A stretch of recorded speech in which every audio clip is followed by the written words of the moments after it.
This crowd rises to its feet. Vaccaro slammed it home. Garland left wing, free ball. Perfect! Garland one of the lane, lobbed to Mobley. Pow! And Allen blocked the shot at the rim. Pow! With the left hand and a foul.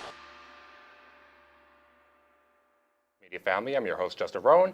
The Chase Down is presented by Fubo, the official streaming partner of the Cavs. Watch over 350 channels of live sports and TV, including FanDuel Sports Network, without cable. There's no cost and no commitment. Try for free at FuboTV.com/Cavs. We are live from Rocket Arena ahead of Game 1 against the Miami Heat. We wanted Miami. We got Miami. I could not be more excited. And I'm joined by my co-host, Carter Rodriguez. Carter, how you doing, buddy? I'm a little disappointed you checked your script for the open read. You've gone scriptless the last couple. You've nailed it. And I'm just like, I just didn't know we were going to backpedal today. And I can hear it in your voice. The disappointment is there, but I'm a little sick. It's fine. It's okay. But, I'm excited to be here, as I said. I think that this is such a unique opportunity for the Cavs. Anytime you're the 1 seed, you know that you're going to be heavily favored. You know, the Cavs had a historic season. We feel confident going into this series no matter what. But we are facing a Miami Heat team that, while the Cavs are going to be favored and we feel great about the outcome of the series, we do expect to be tested because they have, an all-time great head coach in Eric Spoelstra. They have a team full of guys that have been to the NBA Finals, some that have won the NBA Finals when you think of Andrew Wiggins as a new addition on the team. It's really going to be interesting to see how the Cavs are able to execute against such an experienced team. Well, I think that's why we wanted them at the end of the day, because it's like you want a series that you feel confident you can win, which, I mean, you've earned your way to at the 1 seed, but you also want a series where the team's going to make you beat them. And, there's nothing that better identifies this era of Miami Heat basketball than, you're going to have to take it, brother. Yeah. They're not just going to give away possessions. They're not going to give away games. They're going to drag you into the mud. They're going to make you really earn it and kind of assert your will. And, that's what I wanted to see the most from this Cavs team. We've talked about it. But, 2 years ago, obviously, got dragged into the Knicks style of play. But even last year in a series they won, Orlando made them play Orlando ball. They just beat them at their own game. Yeah. And then the Boston series, I actually thought the Cavs did a much better job of playing their way. But, just were so outmanned due to injuries and stuff. So, I feel like going into a first-round series against a team that has an identity, but you're healthy and you're in a good spot, this does feel like the best case scenario for us to learn something about the team. And honestly, this is probably the healthiest that the Cavs have been going into a playoff series. You think back a couple years ago against... Knock on wood, please. Anything can happen in warm-ups, but, I'm knocking on my chair instead of wood. But going into the Knicks series, Donovan, I believe, was dealing with the finger fracture on his left hand. Dean Wade wasn't fully healthy. Last year, obviously, Donovan was playing through pain. Darius was going through a very difficult season. Dean wasn't available in that series. They're coming in fully healthy, fully rested. There's even more depth than there was back then. Not only do you have a healthy core four, but you have 2 of the 3 finalists, in my opinion, for 6th Man of the Year. This is a loaded, talented team, and it's ultimately going to be probably the truest test of rest versus rust that we have seen, because the Miami Heat, as the first 10 seed to ever make the playoffs coming out of the play-in, are the first team going into a playoff series having won 2 consecutive elimination games. On the road. On the road. They are on a road trip. That is what we are dealing with here. So I'm a 2-week road trip during the regular season. We're like, oh man, that's a lot. Yeah. And that's pretty much what the Heat are going to be on this week. Absolutely. So it'll be interesting to see Miami having been playing in playoff type intensity for 2 straight games here, whereas the Cavs finally have got some time off, finally have got to have practice. I saw a quote from DeAndre Hunter where he was saying, this is kind of like the first full practice that I've had as a Cavalier rather than, what we do in shoot-arounds and things like that. I want to say Chris Fedor said that he was still learning calls for coverages. Right. So this week. It's going to be a fantastic test for this team. It's going to be really interesting to see how they come out.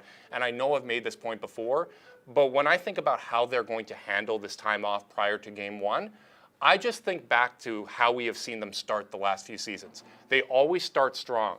Last year going into the Orlando series, yes, that series went on and was extended longer than we thought, But they came out and they made a statement in games 1 and 2. I expect the same thing here. I think the Cavs are going to come out sharp, and I expect them to play incredibly well in game 1. Well, like, I think it's the natural, like, yin-yang. Like, if I've expressed, like, some concerns about this team and their title ceiling, it's been that, like, you know, every year there's been, like, a few things that are a little wrong that end up becoming big, you know? And, like, you could, like, if you're on the critical side of the coin, you could say, like, this team's kind of like a watch. Like, you know, one grain of sand can really mess it up. Yeah. But, like, the other side of that argument is when things are right, they're really freaking good. Yeah, absolutely. And, you know, going into this series, we know Miami has a lot of experience. They have top-end talent. They have an all-star level guard in Tyler Hero, which people, if you haven't been tuning into what Tyler Hero's done this year, he's taken a step forward. He's taken a step forward as a scorer. His maturity, his playmaking is really strong. That was one of the I feel like you are a well-renowned Tyler Hero non-believer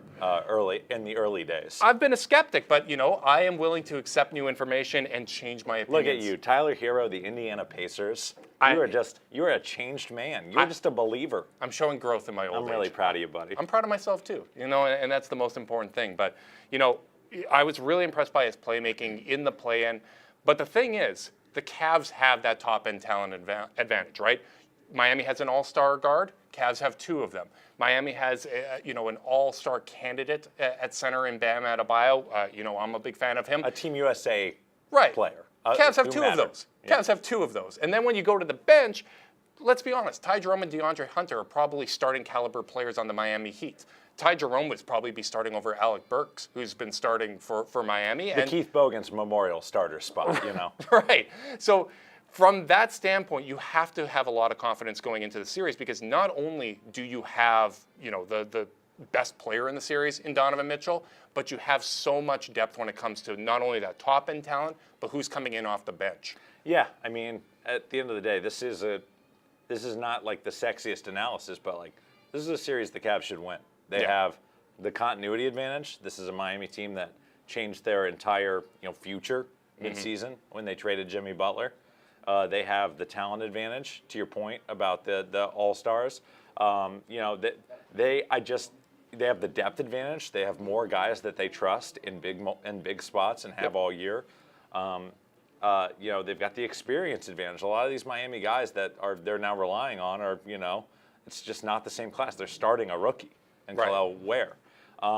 So I just think all the factors do tell you this should be a very comfortable Cavs series. Yeah. But there is that mystical Heat culture allure that is hard to just be like, well, it just doesn't matter and it's not real and it never was, blah, blah, blah. Yeah. Like, when you're looking at Spoelstra on the other side and watch how they problem solved their way through their 2 play-in games, like, there is, like, a little bit of, like, I think, I wouldn't say fear, but appropriate respect. Yeah. You know that they are going to drag you into their style of play, and I think that's the biggest thing.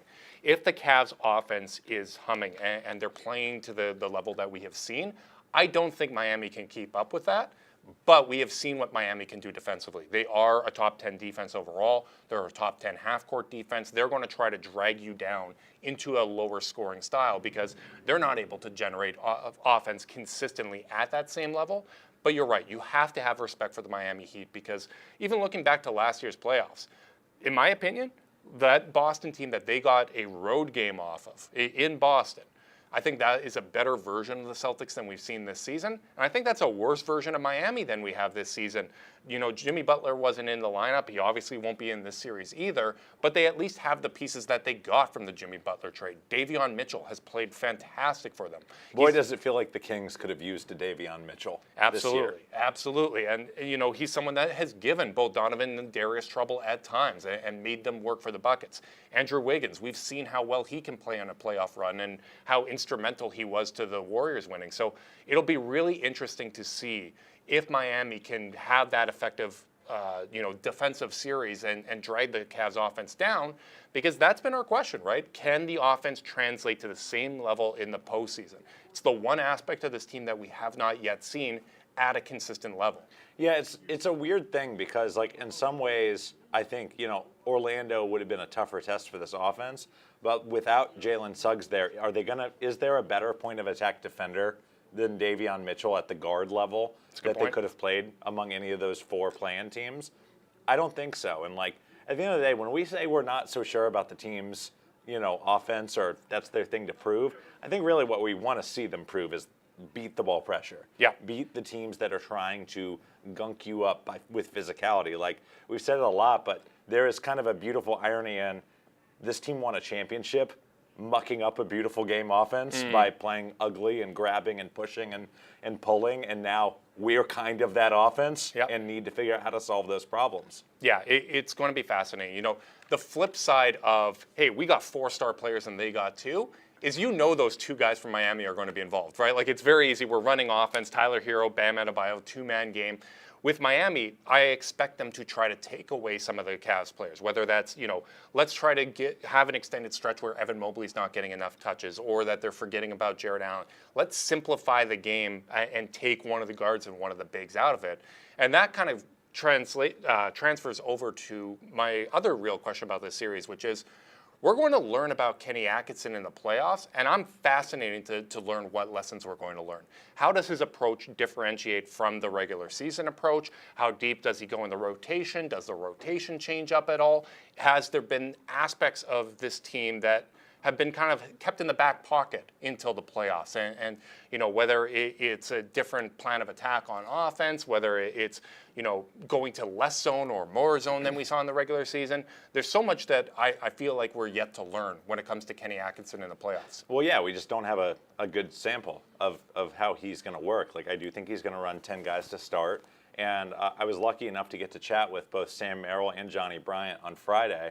And I asked them both kind of a same question, which is, how are you going to balance the identity of what you did in winning 64 games versus the kind of tweaks and pain pressure points that pop up over the course of a playoff series? Because something that we criticized past iterations of this Cavs team for doing was veering too far from their principles to try to solve individual problems. The way that they guarded Brunson in the back half of that Knicks series, I think we've kind of felt like they kind of lost their way, gave up their shell to try to shut down a guy who we didn't really think was killing them as bad as maybe the perception was. Yeah. So, like, how are you going to toe that line? Because you can't just be like, we're who we are and we're not changing. Right. And both of them pretty much echoed that. They talked about the kind of the core of you is what you have to be. You can't change your whole identity, your whole thing in the playoffs, but you do need to find the weak points to attack. And that's what'll be interesting, because Miami's going to give you those weak points. There are switches to go after, there are guys to ignore. But like, how far do you do that versus kind of doing what got you here? Yeah, it's almost interesting because I feel like going against Miami and going against Eric Spoelstra, even if they're not able to properly attack those weak points, I feel like they're going to identify them, right? Like, they are going to attempt to attack you in those areas. But all that being said, I kind of expect going into this series to not see a lot of changes, at least in games 1 and 2, right? And typically, game 3 is where you start to see more adjustments. But when you're going into a series as a 64-win team, as the 1 seed, you kind of have to force the other team to make you change what you're already doing. And even from a rotation standpoint, I don't expect to see a very different rotation. We've talked about, hey, they're playing a lot of 3-guard sets with Ty Jerome, one of Darius and Donovan, and Sam Merrill. But if there is ever a team to do that against, Miami Heat, who play so much zone defense, having Sam Merrill run around on the perimeter, you would expect them to have a lot of offensive success there, and maybe so much success that you're actually getting Miami to change up what they're doing defensively. In a lot of ways, they are able to use him in the same way that Miami uses Duncan Robinson. So I kind of expect to still see a 10-deep rotation and not a huge variation from what we've seen in the regular season, although maybe a few more minutes from the starters earlier on and shorter stints on the bench. I don't know. I kind of go the other way. I think they're just going to literally run the same rotation. Okay. I think Kenny does believe in it, and like, when you're a coach, you have to like kind of pick and choose what you're going to be dogmatic about. And like, I do feel like he's like, I got to keep everything kind of consistent for the guys so they know what's coming, they know what to expect. And what I think is more likely is we'll see what he did in every game. You could tell he really wanted to win last year, which is first half, pretty by the book. Second half, it pares down. Right. Like, if you don't have it tonight, sorry, boss, you're going to have to go sit down. But, like, I don't see a world in which, like, oh, he only played 9 guys in the first half. Like, I just don't think that happens.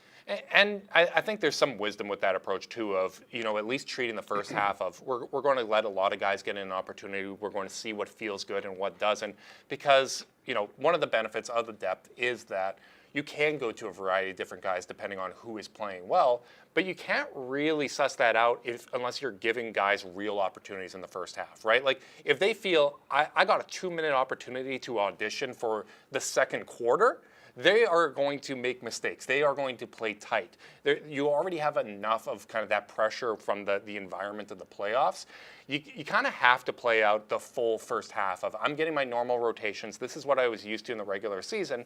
And if you are able to exploit something with Miami, if you're playing well or if you're playing poorly, then you change it up for the second half. But if the rotation isn't changing up a whole bunch, do you expect some of the stuff from a schematic standpoint to change? Because that's one of the things that I've seen Kenny even comment about of, hey, we didn't defensive rebound particularly well, and it's harder to do that in the zone. Do the Cavs kind of change up how much zone defense they play in the playoffs? I think, to our wider point, it'll be reflective of how well things are going. You're just going to be more willing, and Kenny showed us this in the regular season too. Like, what we're doing ain't working in this quarter. Let's throw in, Craig Porter Jr. Or let's go to a 2-3 zone for a while. Like, he's not unwilling. He's not, like, so orthodox in his rotational and, like, play style philosophies that he'll just beat his head against a brick wall. Yeah. But, like, I do think there's art in deciding when to stop hitting your head against the wall, hoping you'll break through. Right. And it's going to be fascinating. And I think the other thing that I am most interested about when it comes to this series is the individual matchup of Evan Mobley versus Bam Adebayo. I feel like this is probably, no disrespect to any past opponents, but this is the toughest individual defender that Mobley has faced in the playoffs. I think Bam is absolutely, when you talk about centers and their ability to play. Is he the best big they've played? Probably. I would say so. No disrespect to Mitchell Robinson or Isaiah Hartenstein, but Bam is. He's an Olympian. Yeah, he's there's levels. He's someone that probably should have won Defensive Player of the Year. I think the year that Marcus Smart got it, Bam absolutely should have been Defensive Player of the Year. This is going to be the perfect test for Evan Mobley, and I know we touched on this when we were kind of previewing both potential series. But if Evan Mobley is able to have a dominant series against Bam Adebayo, if he doesn't shy away from being assertive against him and is able to, really establish himself in this series, that is going to give you the confidence that can help propel a deep, deep playoff run. Yeah, like I just think it's one of those things where if Mobley is playing Bam to a draw, this is probably a sweep. Right. And that's in every game, not just over the collective series. So, I mean, it's by a mile the most interesting thing about the series because it's really, some of the things that Mobley is still working at, Bam has gotten close to perfecting. Mm-hmm. But some of the stuff Mobley can do is stuff Bam can't do. Yep. So I do feel like it is the marquee matchup for the series. It is the one where it's probably the most interesting just because we have the most to learn. Yep. I'm not sure how Tyler Hero and Donovan Mitchell outduel each other is going to meaningfully affect how I feel about anyone involved. It's probably going to come down to is Tyler Hero hitting shots because I feel like I feel like every other aspect of the game I trust Donovan more. I trust him more as a playmaker. I trust him more as a defender and a rebounder. No, I'm saying like that's honestly just going to come down to the shooting of Hero. That's the only way he can kind of narrow that gap. But the thing I find really interesting is just like we feel like Eric Spoelstra is going to stress test Kenny and he's going to try to pick at any perceived weaknesses he may find, I think the same thing's going to happen for Bam Adebayo. He's such an intelligent defender that as much as I'm interested in how Evan Mobley plays, I'm interested to see how Bam tries to defend him. Is he laying off him a little bit and daring him to hit those floaters? Is he coming up and trying to pressure the dribble, trying to see, hey, is your handle tight enough that you're going to be able to expose me in these spots? I really feel like how Bam chooses to approach that Mobley assignment is going to be really, really instructive. And then, of course, how Evan Mobley attacks whatever Bam's doing is going to be fascinating as well. I think the other element that we're not discussing is actually the other big on that Miami lineup, which is Kel'el Ware. Like, we talked going into the season about how the Heat are kind of like, see, we can go too big too. Yep. And, Ware's been good. He's been more of like a 20-minute player. But I am interested in that because that does meaningfully shift the size dynamics of the court.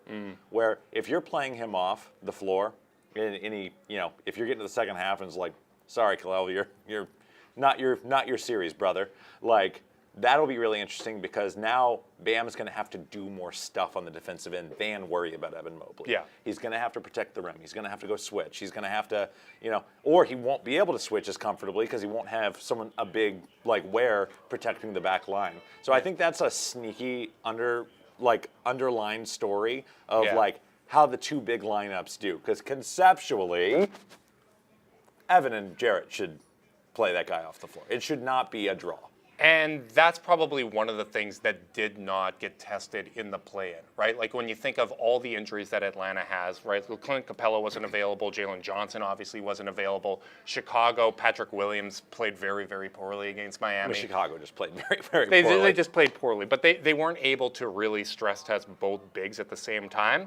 Whereas we know Evan Mobley and Jarrett Allen have so many reps together. They know where one another is going to be. They know, where they want to get the ball. They know what defenses have tried to do against them in the past. That's a tough test for a rookie center, where we know there is more of a learning curve when it comes to defense, team defense from the center position than just about any position on the floor because you are responsible for being the quarterback of the defense. You have to be able to respond quickly. If you don't respond quickly, if you respond, 0.25 of a second slow, it's a foul. It's an and one. Jarrett Allen is able to do that to you. How Kel'el Ware, holds up, which happy birthday by the way, but how he holds up against the bigs, what better birthday gift than going against Evan Mobley and Jarrett Allen? But that is going to be fascinating. I'm very glad you brought up that point. One of my favorite little archetypes and storylines we get to see over the year is when insert young, springy, high field goal percentage rim protecting big comes to go play against Jarrett Allen. I remember when Derek Lively came to Cleveland last year, and Jarrett just gave him the business. It's just like, there's levels to this. I'm a grown man.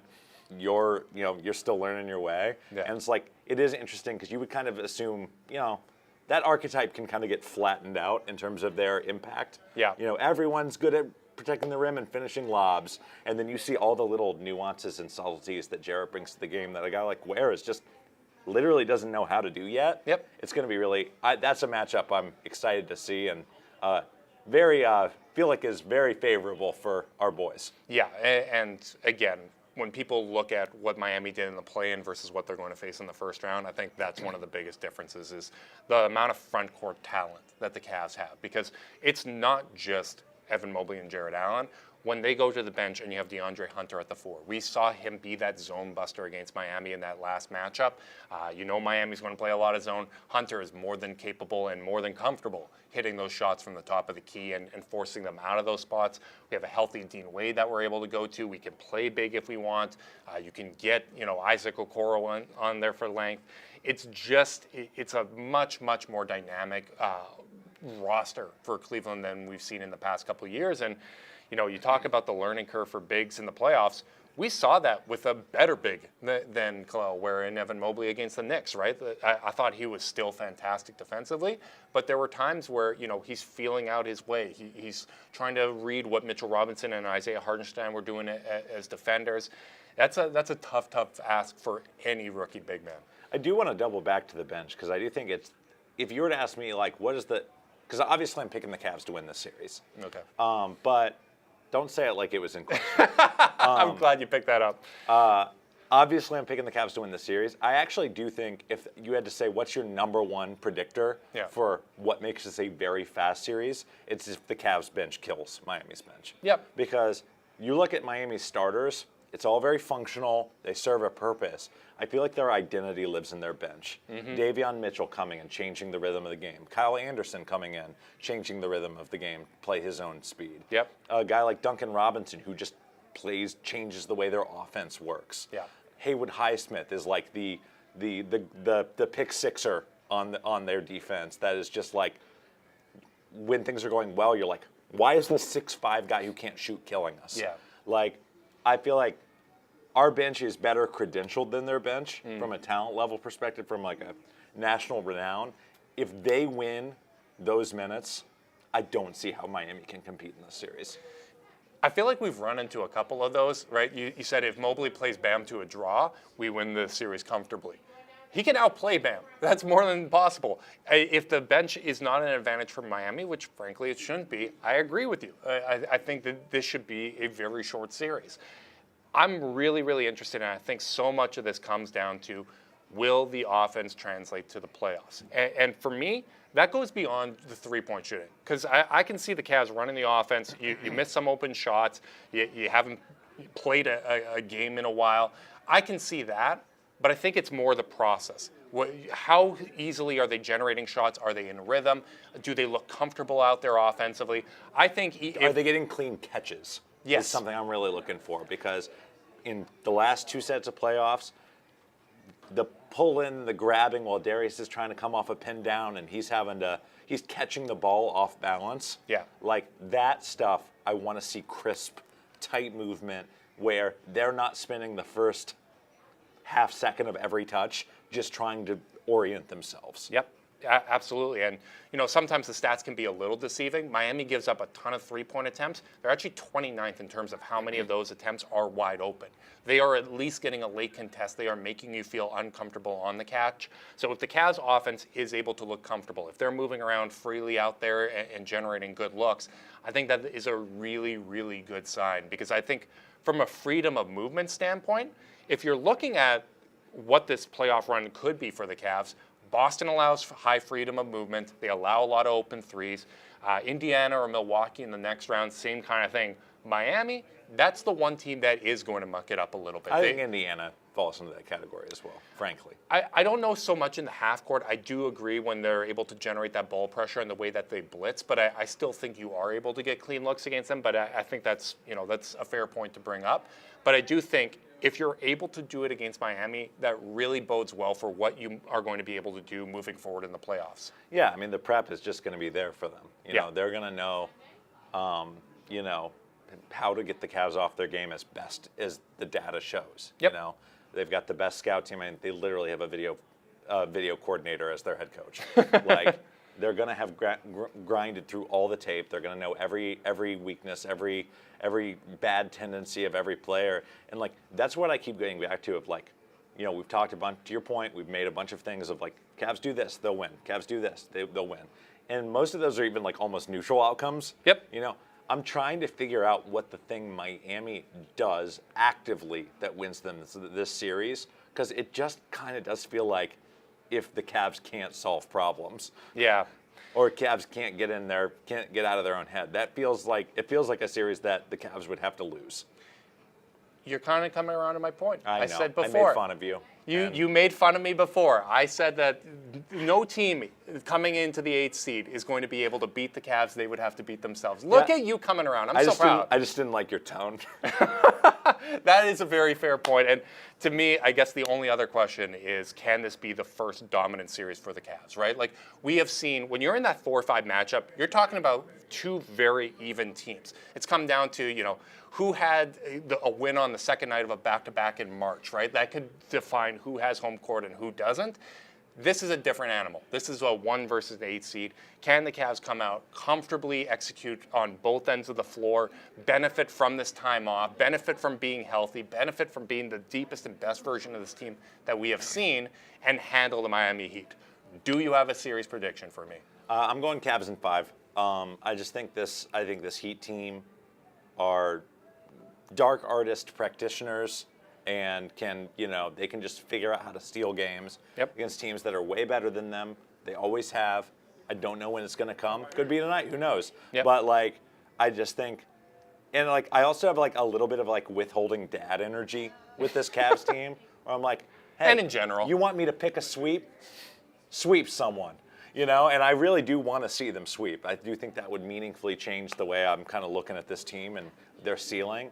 But yeah, I'm just not ready to pick it until I see it. I kind of want to see them prove it. I am. I'm picking Cavs sweep. I understand it. Wholly unsurprising. Yeah, in my head, I know that Miami always finds a way to steal a game, but I think that the Cavs are going to come out. I think they're motivated to make a statement. You heard Darius talk about how, people are going to doubt us until we've done it. I have a chip on my shoulder. This is one of the things I want to prove. And when this team has wanted to prove a point all season, they have made that point. Whether it's getting, 3 of them to the All-Star, whether it's getting the #1 seed in the Eastern Conference, I think that this is a team that really wants to make a statement and have enough seasoning, having gone through the play-in, having gone, losing in the first round, losing in the second round. This is the next step, and I think this is a team that is ready to make the next step. I think this is a team that's ready to go out and contend for a championship, and the first step to do that is by making a statement in the first round. So I am picking a Cavs sweep. Letting them know, as it were. You got to let them know. Big thanks to everyone tuning in live. We appreciate you guys. Make sure you like and subscribe and click that notification bell so you know when we're going live. We really do appreciate you guys, and until next time, go Cavs.